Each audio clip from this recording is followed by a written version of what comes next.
Hello friends, हमारे YouTube channel पर आप सभी का स्वागत है। आज हम 5 जनवरी 2021 को जो पेपर हुआ था इसमें आए हुए एनटीपीसी के मैथ के क्वेश्चन है जो उनको हम सॉल्व करेंगे। तो देखिए, स्टार्ट करते हैं हम क्वेश्चन नंबर 1 के साथ। ये दे रखा है the value of sine 45 plus A minus cos 45 minus A. हमें क्या करनी है, इसकी वैल्यू बतानी है। तो देखिए, हमने जब भी बताया था कि एंगल दे रखे हो ना, तो एक बार उनका सम करके देख लिया करो। जिसने पिछली क्लास नहीं देखी है तो एक बार वो पिछली क्लास ज़रूर देख लीजिएगा, क्योंकि उसमें भी हमने बहुत कॉन्सेप्ट बता रखे हैं क्वेश्चंस के साथ। तो मान लो एक एंगल ये है, एक एंगल ये है, इन दोनों का सम करके देख लो कितना आता है। अगर 90 आ गया फिर तो हमारा काम बन जाएगा। देखिए, ये दे रखा है, ठीक है। इनका सम करके देखो तो प्लस ए से माइनस ए कैंसिल, तो इनका सम कितना आ गया 90। तो अब इनका सम अगर 90 डिग्री हो तो हमने क्या देखा था कि जो साइन ए है, मान लो एक एंगल ये तो है पूरा ए और ये एंगल है बी, ठीक है। अगर इन दोनों एंगल का सम 90 डिग्री बन रहा है तो साइन ए है जो वो किसके इक्वल होगा, कोस बी के, ठीक है। साइन ए किसके इक्वल होगा, कोस बी के, यानी कि ये वाला साइन एंगल है जो और ये वाला कोस में जो एंगल है, दोनों क्या होंगे, एक दूसरे के इक्वल होंगे। अब दोनों बराबर हैं तो इसमें से इसको माइनस करेंगे तो क्या आ जाएगा, 0, ठीक है। तो जब भी एंगल दे रखे हो ना तो एक बार उनका सम करके देख लिया करो कि 90 बन रहा है या नहीं बन रहा, फिर तो वो प्रॉपर्टी हम लगा लेंगे, ठीक है। तो नेक्स्ट क्वेश्चन देखिए अब। In a frequency distribution the mid value of a class is 12। एक फ्रीक्वेंसी डिस्ट्रीब्यूशन है, मतलब कि जैसे कि टेबल बनाते हैं ना, बार ग्राफ वगैरह बनाते हैं कि 10 से 20 की क्लास है एक, फिर 20 से 30 की क्लास दे रखी है, 30 से 40 की, ठीक है। फ्रीक्वेंसी टेबल जो हम बनाते हैं तो उस टाइप से है। और इसकी विड्थ कितनी दे रखी है, 6, मतलब कि जो इसका विस्तार है क्लास, इसको हम बोलते हैं क्लास विड्थ कितने की है, 6 की है। 6 की है तो जैसे देखो 6 की कैसे होगी, जैसे मान लो ये है पहला, मान लिया हमने 1 है तो इसका कितना आएगा, 7। डिफरेंस 6 का होना चाहिए ना, तो 1 और 6 कितना हो गया, 7। फिर उसके बाद 7 से 6 कितना हो गया, 13। फिर 13 और 6 कितना हो गया, 19। मतलब जो इनका क्लास है ना, इनके बीच में गैप कितने का है, 6 का गैप है इनके अंदर। तो हमें बताना है कि लोअर लिमिट कितनी होगी उसकी। लोअर लिमिट क्या होती है, मान लो हमने कोई क्लास ले ली 1 से 7, 1 से 7 की हमने कोई क्लास ले रखी है, क्लास या फिर कक्षा, वर्ग, कुछ भी बोल सकते हैं इसको। तो देखो पहले इसकी विड्थ क्या होती है, इसका विस्तार कितने का है, 6 का है, ठीक है। एक क्या होता है, इसकी लोअर लिमिट बोलते हैं इसको, सबसे छोटे वाला होता है जो, इसको बोलते हैं लोअर लिमिट। और ये साथ इसको क्या बोलेंगे, अपर लिमिट, ठीक है। तो इस क्लास के अंदर लोअर लिमिट है 1 और अपर लिमिट कितनी है, 7। अब देखिए हमें क्वेश्चन में क्या पूछा गया है। हमें बोल रखा है कि बीच की वैल्यू कितनी है, 12 है। मान लो ये बीच की कितनी है, 12, ठीक है। और विस्तार कितने का दे रखा है, 6 का। अब 6 का विस्तार है, बीच का 6 है, इसका मतलब क्या होगा, 3 तो इधर होंगे और 3 कितने होंगे, इधर होंगे, ठीक है। तो अब इसमें से 3 माइनस करेंगे तो ये 9, और इसमें 3 प्लस करेंगे तो कितना हो गया, 15। यानी कि क्लास कौन सी है, 9 और 15 की, ठीक है। 9 से 15 की वो क्लास है। चाहे देख लो, डिफरेंस करके देख लो, 15 में से 9 गया 6, ठीक है, 6 का हो गया। और क्या है, बीच की वैल्यू इनकी कितनी आएगी, 12 आएगी। बीच की वैल्यू कैसे, मतलब इनको प्लस करके और 2 से डिवाइड कर देते। बीच की वैल्यू जब भी हमें निकालनी होती है ना, ये तो चलो इसमें मिड वैल्यू दे रखी है, अगर हमसे पूछ ले मिड वैल्यू बताओ, तो मिड वैल्यू के हम कैसे निकालते हैं, जो दोनों क्लास के दे रखे हैं ना, लोअर लिमिट अपर लिमिट, इनको प्लस करके और डिवाइड बाई 2 कर देते हैं हम। तो 15 और 9 कितना हो गया, 24, 24 बटे 2 करेंगे 12, ठीक है। तो 12 हमें दे रखा है, तो हमें लोअर लिमिट पूछा, तो लोअर लिमिट हो गई 9 और अपर लिमिट पूछते तो कितना हो जाता, 15, ठीक है। दोस्तों इस टाइप के क्वेश्चन भी बहुत आ रहे हैं एग्जाम में, तो इसको अच्छे से कर लेना। आपको बीच की वैल्यू दे रखी है मान लो, तो आधे तो लेफ्ट में होंगे और आधे राइट में होंगे, ठीक है। तो इनको प्लस करके ये क्लास आ गई, तो जो पूछा है वो निकाल लो अब। इसके बाद अगला क्वेश्चन है, यदि एक परिमेय संख्या मतलब होता है रैशनल नंबर है कोई भी। रैशनल नंबर क्या होता है, पी बाई क्यू की फॉर्म का होता है, और जो क्यू है वो 0 नहीं होना चाहिए, ठीक है। पी बाई क्यू यानी बटे की फॉर्म का भी बोल सकते हैं आप, अंश बटे हर की फॉर्म का भी बोल सकते हैं, लेकिन जो ये नीचे वाला ये 0 नहीं होना चाहिए, ये होता है परिमेय संख्या, ठीक है। तो ये बोला गया कि जो परिमेय संख्या है उसका हर, यानी जो नीचे वाला है, ऊपर मान लो कुछ भी है, पी मान लिया हमने ऊपर, तो नीचे क्या है, 2 की पावर n और 2 की पावर m, इस रूप में दे रखा है, जहाँ पे n और m क्या है, गैर ऋणात्मक है। गैर ऋणात्मक मतलब कि नॉन नेगेटिव है। नॉन नेगेटिव n और m क्या है, नॉन नेगेटिव। नॉन नेगेटिव मतलब इनकी वैल्यू माइनस में नहीं हो सकती, 0 हो सकती है, 1 हो सकती है, 2, 3, मतलब 0 या फिर कोई भी पॉजिटिव नंबर हो सकता है, सिर्फ नेगेटिव नहीं होना चाहिए। तो हमें बताना है संख्या का दशमलव विस्तार क्या होगा। दशमलव विस्तार मतलब कि अगर हम इस नंबर को, ये कुछ भी हो सकता है, इस नंबर को अगर हम इन नंबर से डिवाइड करेंगे तो वो क्या आएगा। तो देखिए इसमें 3 केस बनते हैं, एक बार हम यहाँ डिस्कस कर लेते हैं। अगर मान लो कोई भी नंबर दे रखा हो हमें, मान लो ये P XYZ X मान लेते हैं, चलो इसको, एक मिनट, ये कोई नंबर है X, उसको हम क्या कर रहे हैं, किसी नंबर से डिवाइड कर रहे हैं मान लो, ठीक है। तो अगर नीचे 2 की पावर m और 5 की पावर n इस फॉर्म में हो, इस फॉर्म का मतलब क्या है कि अगर नीचे सिर्फ 2 के फैक्टर हो और 5 फैक्टर हो, ठीक है, तो वो जो नंबर होगा वो क्या होगा, तो वो नंबर होगा जो क्या होगा, पूरा पूरा डिवाइड हो जाएगा, मतलब कि वो टर्मिनेटिंग होगा, ठीक है। टर्मिनेट का मतलब क्या है कि वो पूरा पूरा डिवाइड होगा। जैसे मान लो ऊपर हमने कोई भी नंबर मान लिया, 12 लिख लिया हमने मान लो, ठीक है, और इसके नीचे हमने 2 और 5, ठीक है, m और n की वैल्यू हमने मान ली 1 1 है, तो 2 और 5 है, तो 12 बटे 5 दूनी 10, तो ये कितना आ गया 1.2, ठीक है, पूरा खत्म हो गया। देखो इसके आगे कुछ भी नहीं है, तो 1.2, जहाँ पे भी कोई नंबर अगर पूरा खत्म हो जाता है तो उसको बोलते हैं हम टर्मिनेटिंग, ठीक है। जैसे कि इसमें टर्मिनेट हो गया, ठीक है, तो एक मिनट, तो इसमें समझ आ गया, अगर 2 और 5 के ही फैक्टर हो नीचे, फिर तो होता है वो टर्मिनेटिंग, ठीक है, टर्मिनेटिंग। उसके बाद आज तो चलो एग्जाम में ये पूछा है, कल को क्या पता कुछ और भी पूछ सकते हैं। तो देखो अगर नीचे 2 और 5 की जगह कुछ और आ जाता, मान लो 2 की पावर m आ गया, लेकिन साथ में 3 आ गया या फिर 7 आ गया, कुछ भी आ सकता है, मतलब 2 और 5 के अलावा कुछ और नंबर आ जाए, तो फिर वो क्या होता है, नॉन टर्मिनेटिंग, मतलब कि वो ख़त्म नहीं होगा, नॉन टर्मिनेटिंग। और क्या हो जाएगा, रिपीटिंग भी बोल सकते हैं इसको, रेक्योरिंग भी बोल सकते हैं। इसका मतलब देखिए क्या है, नॉन टर्मिनेटिंग रिपीटिंग या फिर नॉन टर्मिनेटिंग रेक्योरिंग, ये हो जाता है, ठीक है, मल्टीप्लाई है ये। इसका मतलब क्या होता है कि मान लो कोई नंबर है जैसे कि 16 है, उसको हमें 2 × 3 6 से मल्टीप्लाई करना है मान लो, ठीक है, क्योंकि एक तो नीचे फैक्टर कितना आ गया, 2 आ गया, और एक कितना आ गया, 3 आ गया ना, तो 2 और 3 मल्टीप्लाई करके कितना बन गया, ये 6, तो 6 से डिवाइड करना है। तो इसका मतलब क्या हो जाएगा, ये इसको डिवाइड करेंगे ना, ये पूरा पूरा नहीं कटेगा, 16 को 6 से डिवाइड करो, 6 दूनी 12, कितना बच गया 4, फिर पॉइंट लगा के हम 0 उतारेंगे, 6 6 36, फिर 4, फिर 0, 6 6 36, ठीक है। तो ये क्या हो रहा है, देखो ख़त्म नहीं हो रहा, तो इसको मतलब क्या बोलते हैं, नॉन टर्मिनेटिंग, क्योंकि पूरा पूरा कटा ही नहीं, पूरा नहीं कटेगा तो ये नॉन टर्मिनेटिंग। अब देखो 6 क्या कर रहा है, अपने आप को रिपीट कर रहा है, 6 आगे फिर 6 फिर 6 ऐसे चलता रहेगा, तो इसको बोलते हैं रिपीटिंग, तो नॉन टर्मिनेटिंग रिपीटिंग ये हो जाएगा, समझ आ गया। तो इसका मतलब अगर नीचे कुछ भी है, 2 और 5 के अलावा अगर एक भी नंबर कोई भी एक्स्ट्रा आ जाता है, तो वो क्या हो जाता है, नॉन टर्मिनेटिंग रिपीटिंग, ठीक है। इसके बाद तीसरा केस क्या होता है कि अगर कोई इर्रेशनल नंबर हो, ये तो था रैशनल मतलब प्रीमेय, और अगर कोई इर्रेशनल हो, इर्रेशनल मतलब कि अप्रीमेय, अगर अप्रीमेय हो, तो अगर किसी का भी हमसे पूछा जाता है कि कोई नंबर है बताओ कैसा होगा, तो वो क्या होगा, नॉन टर्मिनेटिंग, मतलब वो कभी भी ख़त्म नहीं होगा, नॉन टर्मिनेटिंग। साथ में क्या होता है, वो नॉन रिपीटिंग मतलब उसमें डिजिट है जो वो रिपीट नहीं होंगे, मतलब कि जैसे मान लो ये हो गया 5.132625 इस टाइप से है, मतलब देखो रिपीट नहीं हो रहे इसके बाद, क्यों नहीं हुए, क्योंकि यहाँ पे 2 है, मान तुम कहीं ये बोलो कि मैम 2 है, उसके बाद 2 आ गया, नहीं, इसमें 2 के बाद 6 है, लेकिन इसमें 2 के बाद कितना है, 4 है। रिपीट का मतलब क्या होता है, 1 2 1 3 2 1 3 2 1 2 1 3 2, तो ये 3 डिजिट क्या हो रहे हैं, रिपीट हो रहे हैं आपस में, ठीक है, तो ये होता है रिपीटिंग, लेकिन इसमें रिपीट नहीं हो रहा। तो इर्रेशनल नंबर होते हैं जो अप्रीमेय संख्या, वो क्या होती है, नॉन टर्मिनेटिंग और नॉन रिपीटिंग। उम्मीद है आपको ये क्वेश्चन समझ आ गया होगा, क्योंकि इस टाइप से क्वेश्चन आगे भी पेपर में पूछ सकता है। तो ये देखो इसमें क्या है, नीचे 2 की पावर में, अब देखो नीचे 2 हो या 5 हो, या 2 और 5 में से दोनों ही हो या एक हो, तो वो क्या होता है, टर्मिनेटिंग होता है। सिर्फ आपको इस चीज़ का ध्यान रखना है। चलिए नेक्स्ट क्वेश्चन देखते हैं अब हम। Which of the following statement is true, बताने इनमें से कौन सा ट्रू है। Every integer is natural number, ये बोला गया कि जितने भी इंटीजर्स होते हैं, पूर्णांक होते हैं, वो नेचुरल नंबर होते हैं। सबसे पहले देखो नेचुरल नंबर क्या होते हैं, जो 1 से स्टार्ट होते हैं, 1 2 3 4 ऐसे इन्फिनिटी तक जाएंगे, ठीक है। इंटीजर क्या होते हैं, इंटीजर मतलब होता है तो पूरा पूरा नंबर है, लेकिन वो माइनस में भी हो सकते हैं, जैसे कि -4 -3 -2 -1 0 1 2 3, तो ये होते हैं। अब इसने पूछा है कि सभी इंटीजर नेचुरल नंबर होते हैं, कि आप खुद देखो ये -4 है, क्या -4 नेचुरल नंबर है, नहीं है, क्योंकि नेचुरल में तो पॉजिटिव आते हैं, तो ये तो है नहीं। इसका मतलब ये फर्स्ट ऑप्शन क्या हो जाएगा इसमें, गलत।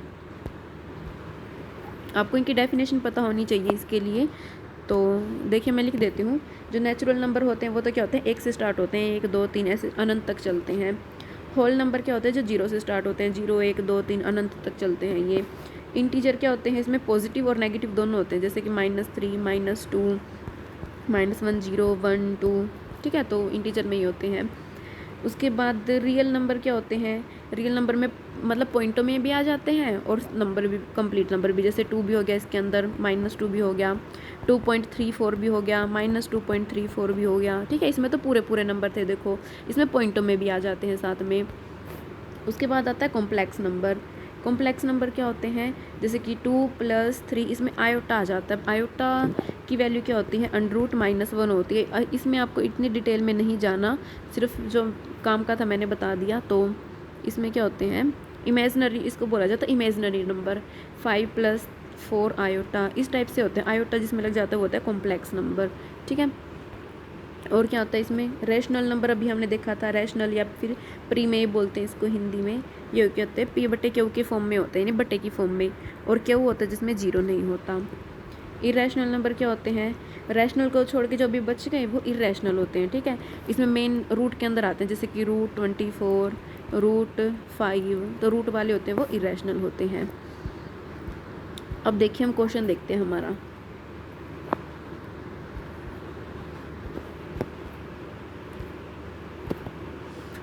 देखिए अब इसने बोला एवरी इंटीजर नेचुरल नंबर, क्या सभी पूर्णांक प्राकृत संख्या होते हैं, नहीं होते। अभी हमने देखा कि -2 है, वो नेचुरल नंबर नहीं होगा। उसके बाद every real number can be written in the complex form, ये सही है। जितने भी रियल नंबर होते हैं, रियल नंबर मतलब कि जैसे हमने अभी देखा था, मान लो 5 है, ये रियल नंबर है, इसको हम कॉम्प्लेक्स फॉर्म में लिख सकते हैं। हाँ बिल्कुल लिख सकते हैं। क्यों लिख सकते हैं, अगर हम 5 के बाद +0 आयोटा लिख दे अगर, तो ये क्या हो गया, एक कॉम्प्लेक्स नंबर की फॉर्म में बन गया। ऐसे ही मान लो 6 है, उसको 0 आयोटा +0 आयोटा कर देंगे तो ये क्या बन गया, एक कॉम्प्लेक्स नंबर की फॉर्म में बन गया। तो ये सही है। इसके और ऑप्शन भी देख लेते हैं। इसने बोला है कॉम्प्लेक्स नंबर को कि हम रियल नंबर की फॉर्म में लिख सकते हैं। मान लो ये है 5 + 3 आयोटा, क्या हम इसको रियल नंबर बना सकते हैं, नहीं बना सकते, क्योंकि रियल में हम मान लो 5 तो हमने लिख दिया, लेकिन 3 आयोटा की जगह हम क्या लिखेंगे, कुछ भी नहीं लिख सकते। रियल में तो रियल नंबर में आयोटा नाम का कुछ होता ही नहीं, ठीक है, इसलिए हम इसको नहीं लिखेंगे। थर्ड गलत हो जाएगा। और फोर्थ में देखो क्या है, every real number is an integer, जितने भी रियल नंबर है वो इंटीजर है, नहीं ये भी गलत है। क्यों गलत है, क्योंकि मान लो 5.2 ले लिया हमने, ये रियल नंबर तो है, पॉइंट वाला रियल नंबर तो है, लेकिन इंटीजर नहीं है। क्यों नहीं है, क्योंकि इंटीजर में पूर्णांक मतलब पूर्ण अंक हो सकते हैं, तो 5 हो सकता है सिर्फ, या 6 हो सकता है, ये पॉइंटों में तो होगा नहीं, तो ये भी गलत हो जाएगा, ठीक है। तो देखिए हम करते हैं नेक्स्ट क्वेश्चन हमारा। एक छात्र को मनोविज्ञान में पास होने के लिए 20% अंक चाहिए, ठीक है। किसी को पास होने के लिए मतलब कि पासिंग मार्क्स कितने हैं, 20%। उसे 10% अंक मिले, उसको कितने ओबटेन हुए, प्राप्त हुए इसको 10%, ठीक है। और 20 अंकों से वो फेल हो गया, 20 नंबर से वो फेल हो गया, तो बताना है कि उत्तीर्ण होने के लिए उसको कितने अंकों की आवश्यकता थी। देखो पास होने के लिए 20% चाहिए थे, लेकिन उसको मिले 10%, ठीक है। तो कितने नंबरों से फेल हुआ, वो 10% से फेल हो गया। 20 चाहिए थे मान लो और 10% मिले हैं, तो कितने से फेल हुआ, वो 10% से, ठीक है। और साथ में इसकी वैल्यू दे रखी है 20 मार्क्स की इक्वल है, तो यानी 10% की वैल्यू किसकी इक्वल है, 20 के। उसको चाहिए था, हमें बताना है कि उसके पासिंग मार्क्स कितने हैं, तो पासिंग के लिए इसको 20% चाहिए थे। 10% की वैल्यू 20 है, तो 20% की वैल्यू कितनी हो जाएगी, 2 से गुना कर दो, 40, तो यानी कि उसको 40 नंबर चाहिए थे पास होने के लिए। आगे दे रखा, an airplane is carrying 500 passengers of which 45% are men. ये बोला गया कि 500 यात्री हैं, उसमें से 45% तो पुरुष है और 20% क्या है, बच्चे हैं। पुरुषों, महिलाओं और बच्चों की संख्या का अनुपात न्यूनतम संख्याओं में ज्ञात कीजिए। हमें अनुपात निकालना है। देखो अगर हमें अनुपात निकालना है ना, तो हमें एग्जैक्ट नंबर की ज़रूरत नहीं है, जो परसेंटेज दे रखा है उसको लिख लो। जैसे कि देखो हमें निकालना है मैन का, उसके बाद वुमेन, और फिर ये है चाइल्ड, इनका रेशो निकालना है। मैन कितने हैं, 45%, तो ये 45 हो गए मान लो। चिल्ड्रन कितने हैं, 20, तो यहाँ आगे चिल्ड्रन हो गए 20। तो वुमेन कितने बचेगी, टोटल होता है अपने आप में 100%। 45 ये हो गया और 20 ये हो गया, तो कितना बचा, 45 और 20 कितना होता है, 65। 65 माइनस कर दोगे तो कितना आ जाएगा, 35, ठीक है। तो वुमेन कितनी है, 35। अब इनका रेशो निकालना है, डिवाइड कर दो, 5 से काटेंगे 9, 5 से इसको काटेंगे 7, 5 से काटेंगे 4, तो हो जाएगा 9:7:4, यानी कि ए ऑप्शन। आगे दे रखा है X square minus 4x plus 1 equal to 0, what is the value of, हमें इसकी वैल्यू पूछी X square plus 1 by X square. इसके लिए हमें x प्लस 1 बाई एक्स का पता होना ज़रूरी है, ठीक है, तभी तो हम स्क्वेयर से निकाल सकेंगे। तो हम पहले निकालेंगे x प्लस 1 बाई एक्स की वैल्यू। अब देखिए हमें इक्वेशन क्या दे रखी है, X square minus 4x plus 1 equal to 0, ठीक है।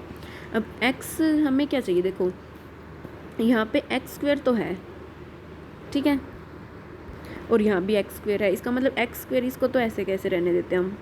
अब हमें चाहिए यहाँ पे 1 बाई एक्स स्क्वेयर, एक के बटे में चाहिए। अब जैसे यहाँ पे एक है तो एक के बटे में एक्स स्क्वेयर कैसे आएगा, या फिर इसको ऐसे करो, 1 मिनट, हाँ देखो हमें क्या चाहिए, x square plus 1 by X square चाहिए। इसके लिए हमें एक्स प्लस 1 बाई एक्स का पता होना चाहिए, तभी स्क्वेयर से हम निकाल सकते हैं। फॉर्मूला होता है देखो अलजेब्रा के अंदर, अगर हमें एक्स प्लस 1 बाई एक्स पता है, कुछ भी दे रखे मान लो इसकी वैल्यू, और हमें x square plus 1 by X square निकालना, तो कैसे करते हैं हम, इसका स्क्वेयर करके पी स्क्वेयर माइनस 2 कर देते हैं, ठीक है, पी स्क्वेयर माइनस 2। और अगर हमें क्यूब निकालना हो x cube plus 1 by x cube, तो क्या होता है पी का क्यूब माइनस 3p, ये कर देते हैं, ठीक है। ये फॉर्मूला याद कर लेना। तो हमें चाहिए स्क्वेयर का, तो देखो हमें क्या चाहिए, x प्लस 1 बाई एक्स चाहिए, तो इस इक्वेशन से कैसे आएगा, X square minus 4x plus 1 equal to 0 दे रखा है, तो यहाँ पे x कैसे आएगा, पूरी इक्वेशन को हम क्या करेंगे, x से डिवाइड कर देंगे, ठीक है, तभी आ जाएगा। तो एक्स स्क्वेयर को अगर हम यहाँ भी x से डिवाइड कर दिया, मान लो यहाँ भी x और यहाँ भी x से डिवाइड कर दिया, तो इससे ये कैंसिल होके x आ गया, माइनस x से x कैंसिल होके कितना आ गया 4, प्लस यहाँ पे है 1 बाई एक्स इक्वल टू 0। तो x प्लस 1 बाई एक्स चाहिए हमें, 4 यहाँ माइनस है तो वहाँ जाके क्या हो जाएगा प्लस, तो क्या x plus 1 by X equal to कितना हो जाएगा प्लस का 4, ठीक है, 4 वहाँ जाके प्लस हो गया था।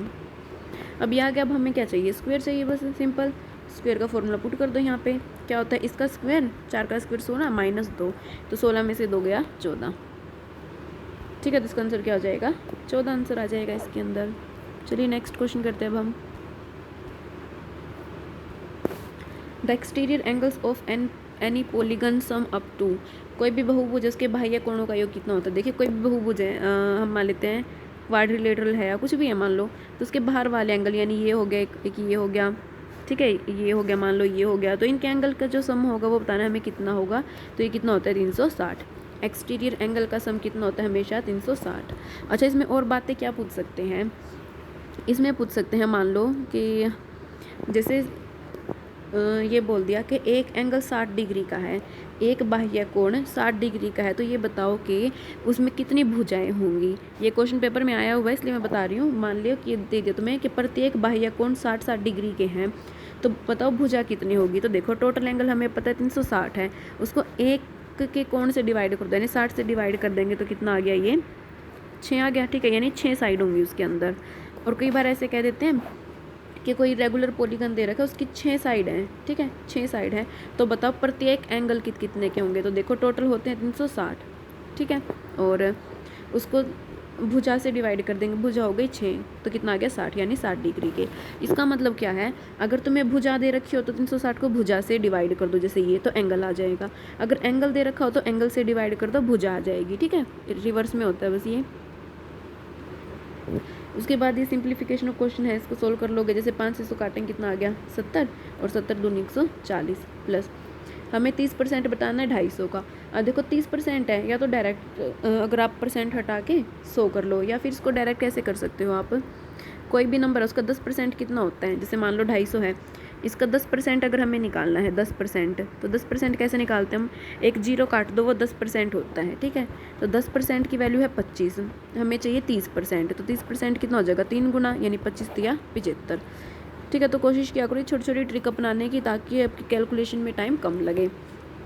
तो 250 मान लो, इसका 10% हमें पता है कितना हो गया 25, तो 30 कितना हो जाएगा 3 से गुना कर दो तो 75, ठीक है, इनको प्लस करेंगे तो कितना आ जाएगा ये 215। नेक्स्ट अब, what is the least number which when divided by 12, 21, 35 leaves the same remainder 6। ये बोला है सर कोई छोटा नंबर बताओ जिसको अगर हम इन सभी नंबर से डिवाइड करें तो 6 शेषफल बचना चाहिए। अब इसमें एक ट्रिक क्या है, देखो अगर तुमसे पूछे कि कोई हाईएस्ट नंबर बताओ, अगर हाईएस्ट पूछे तो उसके लिए हम उन नंबर का क्या करते हैं, एचसीएफ निकालते हैं। अगर हमसे लिस्ट नंबर पूछे यानी कि छोटा नंबर पूछे तो हम एलसीएम निकालते हैं। इसे याद रखना, एच से एच और एल से एल, ठीक है। लिस्ट निकालना है तो एलसीएम निकाल दो बस इनका। वैसे आप इसको ऑप्शन से भी कर सकते हो, लेकिन मैं मना करूँगी आपको, ऑप्शन से मत करना क्योंकि इसमें बहुत टाइम लगेगा। चारों ऑप्शन पे आप अप्लाई करके देखोगे इसमें टाइम लग जाएगा। तो डायरेक्ट आप क्या करो, इनका एलसीएम ले लो। 12, 21 और 35 का एलसीएम लो। कोशिश करो बड़े नंबर से इसको काटने की, जैसे 7 से काट दिया हमने, 12 आ गया है तो कितने पे जाएगा, 7 ते 21, 7 पंजे 35, ठीक है। अब 3 पे जाएगा तो 3 चौक 12, ये हो जाएगा 3 एकम 3 5, ठीक है। तो अब किसी और पे नहीं कटेगा ये, क्योंकि 4 और 5 क्या है आपस में, 4 और 5 आपस में क्या है, को प्राइम नंबर है, तो ये कटेंगे नहीं। तो देखो इनका एलसीएम क्या हो जाएगा, इनकी मल्टीप्लाई कर दो बस। 7 ते 21, 21 चौक कितना होता है 84, और 84 की 5 से मल्टीप्लाई तो हो जाएगा 5 चौक 20, 2 40 और 2 42, 420। अब ये मत करना कि डायरेक्ट 420 आंसर लगा दो, नहीं, इसने बोला है कि शेष 6 बचना चाहिए। अब 6 शेष कब बचेगा, जब 6 एक्स्ट्रा होगा, ठीक है। तो इसमें 6 प्लस कर दो तो हो जाएगा 426। दोस्तों अगर किसी को भी अगर ये है कि भी हाँ ये टॉपिक हमें अच्छे से करने हैं तो हमारे चैनल पर मैथ्स की वीडियो भी डाली गई है, वहाँ से आप इन टॉपिक को अच्छे से कर सकते हैं। अगला क्वेश्चन देखो, अच्छा ये तो सेम क्वेश्चन है जो हमने कल की क्लास में किया था, बस डिजिट चेंज कर रखे हैं। 540 में एक मशीन का पुर्जा बेचने पर शकीला को 10% की हानि होती है, ठीक है। कोई चीज़ है, कोई वस्तु है जिसको कि 540 में बेचा गया और हानि हुई है 10% की। अगर हम इसको 10% पर लाभ पाना हो तो बताना किस मूल्य पर बेचेगा, ठीक है। तो ये क्वेश्चन हमने सेम पिछली क्लास में भी किया था। देखो कैसे करेंगे, जितने में बेचा है पहले उसको लिख लो, ठीक है। 540 में लिख लिया, कितने पे बेचा है, 10% की हानि पे, 10 की हानि हुई है, इसका मतलब कितने में बेचा होगा इसने, 90 में। हम मान के चलते कि 100 सीपी होता है, 10 की हानि पे बेचा यानी 90 में बेचा। अब 10 लाभ चाहिए तो कितने में बेचेगा, वो 110 पे, ठीक है। पहले जिस पे बेचा है उसको नीचे लिखेंगे हम, और जो हमें चाहिए उसको हम ऊपर लिखते हैं यहाँ पे। बस अब इसको सोल्व कर लो, 0 से 0, 9 पे 9 6 54, 0 तो कितना आ जाएगा 66, और ये 0 यानी 660 रुपये में उसको बेचना पड़ेगा। आगे दे रखा है in the dimension of a room are, एक रूम है जिसके डायमेंशन दे रखे हैं 2 मीटर, 3 मीटर और 4 मीटर, मल्टीप्लाई में मतलब कि लेंथ ब्रेड्थ और हाइट दे रखी है ये। Then how many cubes of size, कितने क्यूब, मान लो ये रूम है, ठीक है, इसमें हमें क्यूब रख रहे हैं ऐसे, और क्यूब के डायमेंशन कितने हैं, 1/2, 1/3, 1/4 मीटर ये दे रखे हैं। तो बताना है कि इसके अंदर ऐसे कितने क्यूब रखे जाएंगे। तो जब भी ऐसा पूछा जाता है ना कि इसके अंदर कितने क्यूब रखे जाएंगे, इसके अंदर ये कितना सामान आएगा, तो हम क्या करते हैं, उसका वॉल्यूम निकालते हैं, ठीक है। तो क्या करेंगे हम, रूम के वॉल्यूम को, जो रूम का वॉल्यूम है उसको अगर हम इन क्यूब से डिवाइड कर देंगे तो टोटल नंबर आ जाएंगे, ठीक है। जैसे कि मान लो रूम का वॉल्यूम कितना हो जाएगा, 2 × 3 × 4, ठीक है। रूम क्या होता है, क्यूबॉइड शेप का है ना, ये देखो इस टाइप का है ये क्यूबॉइड शेप का। तो इसका वॉल्यूम क्या होता है, L × B × H, तो तीनों की मल्टीप्लाई कर देंगे हम। अब इसको हम क्या करेंगे, डिवाइड कर देंगे किससे, जो हमने क्यूब रखने हैं। तो एक क्यूब का वॉल्यूम कितना है, 1/2 गुना 1/3 गुना 1/4, ठीक है। ये है एक क्यूब का वॉल्यूम। अगर हम टोटल को एक क्यूब के वॉल्यूम से डिवाइड कर देंगे तो हमारे नंबर ऑफ़ क्यूब आ जाएंगे, ठीक है। इसको डिवाइड कर दो, अभी 2 × 3 × 4 है मान लो, ठीक है। इनकी मल्टीप्लाई कर लो, डायरेक्ट कटेंगे तो है नहीं आपस में ये, तो कितना हो गया, 2 × 6 = 24, ठीक है। और ये नीचे थे तो ये क्या हो, ऊपर चले गए, मल्टीप्लाई हो गए 2 × 3 × 4, ठीक है। तो ये भी कितना हो गया, 2 × 6 = 24, तो 24 × 24, अब 24 × 24 यानी 24 का स्क्वायर कितना होता है, 576, ठीक है। अच्छा ये आपको क्या करना है, 30 तक के आपको क्यूब याद करने हैं। देखो 30 तक के आपको स्क्वायर याद करने हैं कम से कम, 50 तक हो सके तो बहुत अच्छी बात नहीं, तो 30 तक तो आपको स्क्वायर याद करने ही करने हैं। और क्यूब कितने तक याद करने हैं आपको, कम से कम 20 तक। अगर आपको कैलकुलेशन की स्पीड बढ़ानी है तो इतना तो आपको याद करना ही पड़ेगा। और कोशिश करना 2 से लेके 2 से 20 तक की टेबल भी ऐसे बिल्कुल टिप्स पे याद होनी चाहिए आपको। उसके बाद अगला क्वेश्चन है, हमें इसकी वैल्यू निकालनी है। देखो 36.1 ये दे रखा है, 102.4 इसका स्क्वायर रूट है। यहाँ पॉइंट है, इसके नाम के नीचे 0 आ जाएगी, इस पॉइंट के नाम के ऊपर 0, तो 0 से 0 कैंसिल। अब देखो हमने कहा था ना स्क्वायर याद करने की, तो 361 अगर किसी को पता है तो कितने का स्क्वायर होता है, 19 का, ठीक है, बटे 1024 कितने का स्क्वायर होता है 32 का, तो ये हो जाएगा 19/32।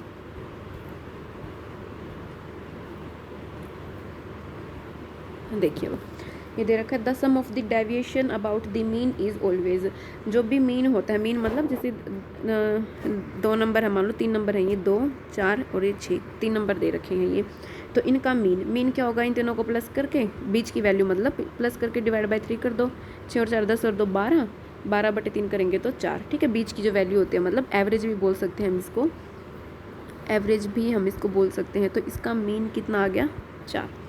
तो ये बोला जो इसका मीन होगा, अगर हम उसका डेविएशन ले, डेविएशन मतलब कि डेविएशन क्या होता है, जितनी भी वैल्यू दे रखी है, मान लो ये 2, ये 4, ये 6, तो ये मीन से कितने कम है या कितना ज़्यादा है वो उसको बोलते हैं डेविएशन। जैसे कि 4 से ये कितना कम है, 2 कम है तो 2 लिख दो, प्लस माइनस करना है, मतलब हमें 1 मिनट में आपको बता देती हूँ, कहीं प्लस माइनस में कन्फ्यूज़ हो जाओ आप। पहले मीन लिख लो, मीन लिख लिया हमने 4, इसमें से 2 को माइनस कर दो, ठीक है।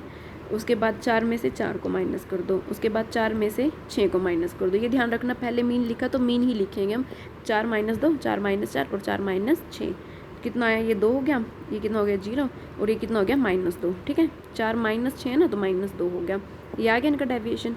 अब पूछे इनका सम करो, अब सम करो, ये 2 + 0 तो कितना हो गया 2 ही हो गया, और -2 तो +2 और -2 कैंसिल हो गए तो क्या बन गया 0।